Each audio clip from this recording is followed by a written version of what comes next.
আমরা অত্যন্ত গর্বিত এবং আনন্দিত রংপুর অঞ্চলের মানুষ যে মহামান্য রাষ্ট্রপতি ওনার দায়িত্ব থেকে এই রংপুরে অঞ্চলের মানুষের খেটে খাওয়া মানুষের যে দীর্ঘদিনের প্রত্যাশা কর্ম নাই এই অঞ্চলে এবং আরও বিভিন্ন সমস্যা আছে সেই সমস্যাগুলো উনি সমাধান করবেন। একই সাথে আমাদের পার্টির যিনি সিনিয়র যুগ্ম মহাসচিব ছিলেন জনাব রিজভী আহমেদ, ওনাকেও আমাদের প্রত্যাশিত পদ পার্টির ভারপ্রাপ্ত মহাসচিব হিসাবে ওনাকেও দায়িত্ব দিয়েছেন। আমরা মনে করি রিজভী আহমেদ এবং মাননীয় রাষ্ট্রপতি জনাব মির্জা ফখরুল ইসলাম দুইজনেই পরামর্শ করে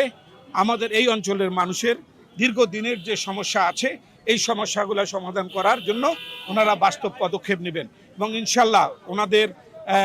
পদক্ষেপের ফলে আমাদের এই রংপুর অঞ্চলের মানুষের সকল সমস্যার সমাধান হবে, এইটা আমরা প্রত্যাশা করছি এবং সেই জন্য রংপুর অঞ্চলের মানুষ